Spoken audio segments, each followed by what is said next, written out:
필러, 보톡스, 이런 주사제 이런 분야의 성장세가 24년 이후로 갑자기 막 가파른 연평균 성장률을 보이는 전망치를 다 내고 있어요. 최근에 비만 치료제 시장의 급등으로 이 시장까지 같이 좀 커지고 있는 것도 팩트라고 저는 보고 있고, 그런 후속 시술이 증가가 될 수밖에 없지 않나.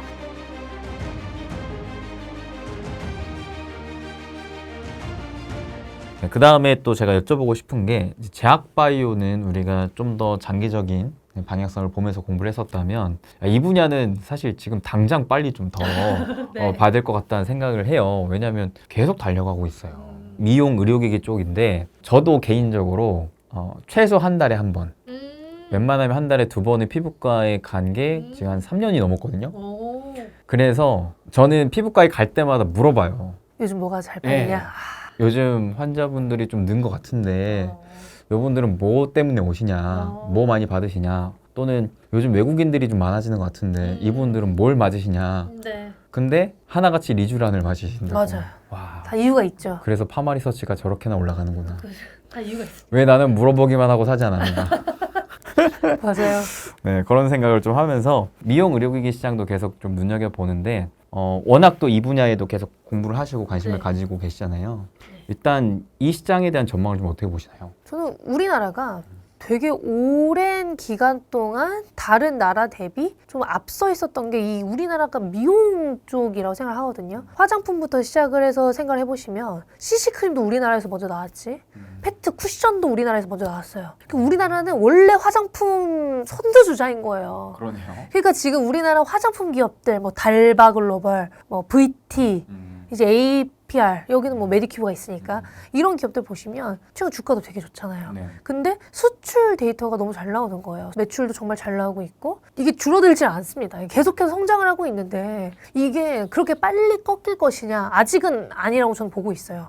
수출 비중이 너무 높은 게 단점 아닌가요? 혹은 뭐 아니면 이제 단일 품목의 비중이 너무 높은 게 단점이 아닌가요? 하실 수도 있는데, 이게 입소문이 한번 타면 그래도 그게 최소 1, 2년은 가잖아요. 그리고 이제 기초의 경우에는 한 번 쓰면 잘 안 바꿔요. 색조는 모르겠어요. 사실 저는 큰 차이를 못 느끼긴 하는데 요즘에 다 잘 만들기 때문에 큰 차이도 없을 수도 있고, 이제 세 번째로는 색조의 좀 단점, 자주 살 필요가 없다. 한 개 사면 되게 오래 쓰거든요. 그렇죠. 근데 기초는 계속 사야 되잖아요. 그리고 색조가 트렌드가 너무 빨리 바뀌는 것 같아요. 계속 바뀌어요. 화장법도 바뀌고, 뭐 하이라이터를 요즘에는 안 하는 게 약간 트렌드다 이렇게 하면 또 안 하는 경우도 있고, 그래서 그런 걸 생각해 보시면 화장품의 경우에도 기초하는 기업들 위주로 굉장히 요즘 좋은 흐름 보여주고 있다. 화장품도 이렇게 우리나라가 원래 선두주자인데 화장품뿐만이 아니라 이제 미용기기 쪽도 보시면요, 이제는 이제 매각이 되어버린 비올 같은 경우에도 지금 공개 매수가 어쨌든 공시가 됐잖아요. 그래서 그런 걸 생각을 해보시면 비올의 경우에도 원천 특허를 보유하고 있잖아요.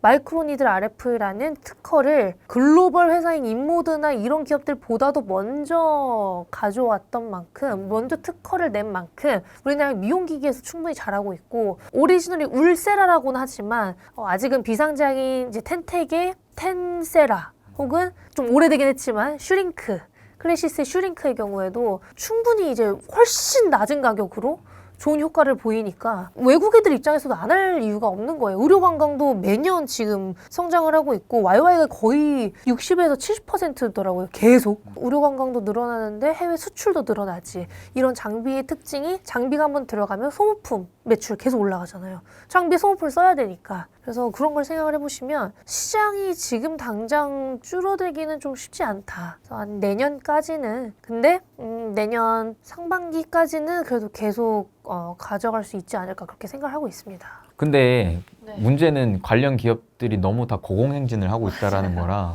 지금 뭔가 투자 전략, 투자 포인트를 잡는다라고 봤을 때 좀 부담스러운 건 사실이거든요. 맞아요. 어떤 식으로 공략을 하는 게 좋을까요? 일단 막 굉장히 많이 오른 기업들도 뭐 메리트가 있을 수는 있지만, 뭐 오르는 기업이 더 오른다고 그런 걸 보시는 것도 좋긴 하겠지만, 어쨌든 이런 미용 시장은요, 파마리서치의 리쥬란처럼 완전한 오리지널이 있을 수는 있는데 그것과 비슷한 혹은 다른 비슷한 장점을 가진 주사제들도 계속해서 나옵니다. 그게 뭐 세컨드 플레이어, 서드 플레이어니까 의미가 없는 거 아니냐. 또 그건 또 아니란 말이에요. 왜냐면 미용 시장이 되게 특이한 게 사람들이 이걸 한다고 이걸 안 하진 않아요. 두 개 다 해보는 사람들 되게 많거든요. 그래서 옛날에 얘기가 나왔었던 게 사람들이 피부과에 가서 슈링크를 한다고 리쥬란을 안 하는 건 아니냐, 혹은 이제 뭐 슈링크를 한다고 다른 뭐 올리지오를 안 하는 건 아니다. 둘 다 해보는 경우도 많다. 아니면 이제 피부과에 간 김에 다른 것까지 하는 경우도 많다. 패키지로. 그러니까 이게 시장이 같이 좀 성장하는 경향도 있는 것 같아서 리쥬란이 잘 된다고 보톡스 필러 아니면 다른 그런 주사 제형이 안 되냐, 그것도 아닐 거라고 저는 생각을 합니다. 물론 리쥬란이 1등일 수는 있지만 나머지 뭐 LNC 바이오의 리투오, 그 이제 휴메딕스랑 같이 파는 거잖아요. 그거나 아니면 이제 PDRN을 보유하고 있는 다른 기업들도 충분히 저는 기회가 있을 거라고 생각을 해요. 왜냐면 우리가 다 이제 메이드 인 코리아니까 외국인들도 조금 좋게 보지 않겠어요? 그렇죠, 그렇죠. 네, 수입이 됐을 때. 근데 한편으로는 대장 기업이 이제 파마리서치가 최근에 인적 분할 발표 이후로 주가가 조금 부진한데, 요거에 대해서는 좀 어떻게 해석하고 계세요? 근데 이게 본업과는 별개잖아요, 사실. 물론 기업의 가치는 굉장히 지금 훼손이 됐죠. 그리고 이게 말이 인적 분할이지 물적 분할 아니냐라는 얘기가 나올 정도로 비율이 좀 약간 너무 말도 안 되는, 기존 인적 분할이랑 비율의 비교가 안 될 정도긴 하더라고요. 그래서 사례들이랑 비교했을 때 거의 물적 분할 수준인 거는 사실이고, 그러니까 기업의 가치가 지금 많이 떨어질 수밖에 없었던 사례다. 다만 이제 지주사 형태의 운영이 필요하다면 그냥 100% 자회사로 물적 분할해서 만들고 그 자회사를 재상장 안 하겠다고 얘기를 해줬으면 제일 좋았겠죠. 근데 이제 그런 거 없이 이렇게 해버리니까 많은 분들이 좀 실망을 하고 떠나신 것으로 보이고, 실제로 이렇게 하게 되면 기업의 가치가 낮아지는 건 이제 사실이니까 그만큼 이제 빠졌다고 생각을 합니다. 근데 이 기업의 주력이라고 할 수 있는 리쥬란은 여전히 이제 잘 되고 있고, 이 연어주사는 계속해서 성장을 할 것이기 때문에 정말 너무 길게 본다면, 이 리쥬란의 가치만을 본다면 진짜 장투의 경우에는 오히려 괜찮을 수도 있을 거라고 생각을 합니다. 근데 뭐 지금 당장 이런 요소들로 인해서 주주들의 배신감 혹은 이 기업의 가치 훼손은 조금 단기적으로 개선이 되긴 어려울 거라고는 생각을 해요. 확실히 최근 시장에 그 상법 개정을 맞아요. 또 앞두고 있는 상황에서 코다닥 많은- 해버리니까. 그쵸. 기업들이 유난히 또 이러한 액션들을 취하는데, 그렇기 때문에 또 주주들이 거기에 또 예민하게 반응하거든요. 맞아요. 좀 실망하기도 하고. 그래서 알게 모르게 말로는 인적 분할이긴 했지만 네. 사실상 까놓고 보니까 비율이 약간 물적 분할 수준이 아닌지 약간 이런 느낌입니다. 그런 것 때문에 좀 단계적인 주가는 좀 지지부진하다라는 네. 좀 해석이 있었습니다. 그러면 이제 하반기에 이 미용 의료기기 시장 계속 좀 주목해볼 필요가 있다라고 생각하시나요? 그쵸. 저는 계속 보셨으면 좋겠어요. 미용 의료기기는 이것도 제가 유튜브 시작할 때부터 미용 의료기기 보셨으면 좋겠다. 근데 그때는 막 많이 안 오르니까 별로 안 보시더라고요. 영상도. 관심도 없어 하시고. 결국 다 올라야 봐요. 맞아요. 이제 약간 물어봐요. 파마 리서치 사도 되냐, 막 이렇게. 막 한 달 전부터. 근데 약간 그런 게 좀 아쉽긴 하지만, 그래도 여전히 저는 이 시장이 우리나라의 그 인식이 이미 생긴 상황에 크게 꺾이진 않을 것 같다. 특히 이제 한국 의료관광도 매년 증가를 하고 있고, 5월 기준으로 전체 의료관광 소비금액도 1,700억 원 정도거든요. 이것도 YY로 한 70% 성장이니까 이 정도면 의료관광도 계속해서 좋고, 이제 우리나라뿐만 아니라 이런 게 또 입소문이 나면은 수출도 당연히 증가할 수밖에 없는. 왜냐면은 외국 그 어떤 병원들도 많은 사람들이 그 기계를 찾으면 그걸 들여올 수밖에 없거든요. 그래서 그런 게 트렌드로 자리 잡고 인기몰이가 되면 뭐 화장품뿐 아니라 이 미용 혹은 이 주사제 이런 것들에 대한 거는 앞으로도 좀 업사이드 있을 수 있지 않을까, 그렇게 기대를 하고 있습니다. 네, 마지막으로 좀 여쭤보고 싶은 게, 네. 저는 개인적으로 이 비만 치료제 시장은 확실히 굉장히 좋아 보이는데, 네. 제 성격상 이렇게 좀 올라 있는 걸 잘 못 올라타요. 그래서 차라리 그 다음은 뭐가 있을까 이런 생각을 좀 가지게 되면서, 비만 치료제 주사를 맞으면 아까 말씀하셨던 근손실이라는 부작용이 있는 것도 있지만 한편으로는 피부 노화에 대한 부작용도 있더라고요. 그래서 이 피부 노화가 되면 결국 또 사람들은 이걸 해소하고자 보톡스 필러를 맞지 않겠나라는 생각으로 이 분야를 최근 좀 주목하고 있는데, 이 관련 기업들의 전망 어떻게 보세요? 실제로 막 포브스나 이런 데도 막 계속 얘기를 해주고 있잖아요. 급격한 체중 변화로 인해서 피부 처짐, 탄력 저하가 문제가 되고 있다. 그래서 필러, 보톡스, 그 리프팅에 대한 수요가 굉장히 높아지고 있다. 뭐 이런 기사를 되게 많이 나오고 있어요. 외국에서도. 그리고 보톡스 필러 같은 이 리프팅, 볼륨 재활 시술들도 많이 올라가고 있는데 최근 그런 시장 전망을 나타내는 사이트들 있잖아요. 그랜드뷰 리서치 막 이런 데를 보시면은 다 필러, 보톡스, 이런 주사제 이런 분야의 성장세가 24년 이후로 갑자기 막 가파른 연평균 성장률을 보이는 전망치를 다 내고 있어요. 최근에 비만 치료제 시장의 급등으로 이 시장까지 같이 좀 커지고 있는 것도 팩트라고 저는 보고 있고 그냥 딱 심플하게 비만약, 체중 감소, 피부 처짐 혹은 이제 노화가 좀 빨리 오는 것 그런 후속 시술이 증가가 될 수밖에 없지 않나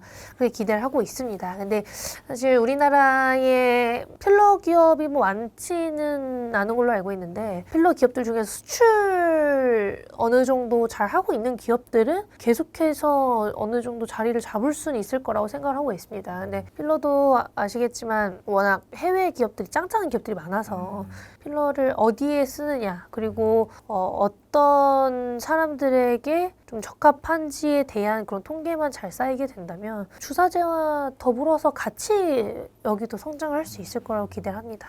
글로벌 1등 기업이 에브비라는 맞아요. 기업이죠. 그런 이제 글로벌 기업들이랑 비교했을 때 국내 기업들은 아직까지는 그래도 경쟁력이 그렇게 크진 않은 건가요? 아직 이제 사이즈가 워낙 작으니까 이제 에피는 뭐 인수를 하면서 필러나 이런 미용 사업부가 생긴 건데 빅파마이기도 하고 자금력이 충분하니까 뭐 비교를 하기는 조금 애매하고 우리나라는 완전 그냥 미용 기업인 거잖아요. 그렇죠. 여기 이제 필러를 뭐 약간 주력으로 하고 있는 이런 기업들이 많다 보니 기술력에서 뭐 떨어진다기보다는 필러는 사실 막 100% 녹진 않는다라는 얘기가 많잖아요. 그래서 그런 리스크나 혹은 그런 생각을 했을 때 마케팅 혹은 그런 레퍼런스가 좀 쌓여야 된다고 생각을 합니다. 그래서 시간이 조금 지나면 확실히 조금 더 오히려 주사제는 그런 리스크 아예 없으니까 초반에 빨리 올라왔다고 하면 필요는 그런 레퍼런스가 쌓인 다음에 더 빠르게 올라올 가능성이 높다라고 저는 생각을 해요. 확실히 저도 피부과에 가서 그 상담을 받을 때 필러에 대해서 물어보면은 추천 안 하죠? 네, 추천 안 하더라고요. 우리나라는 특히 추천 안 하는 추세예요, 요즘에. 차라리 콜라겐을 만들어주는, 생성을 해주는 주사제를 추천합니다.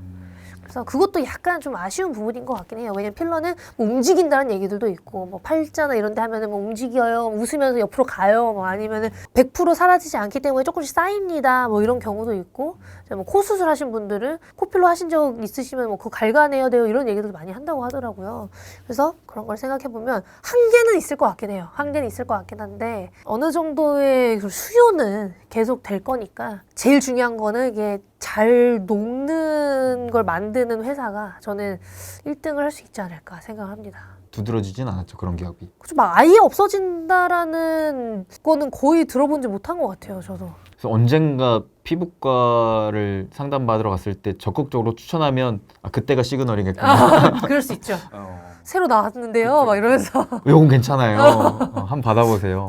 이러면 그거 누가 만들었어요? 하면서 한번 기다려 보도록 하겠습니다.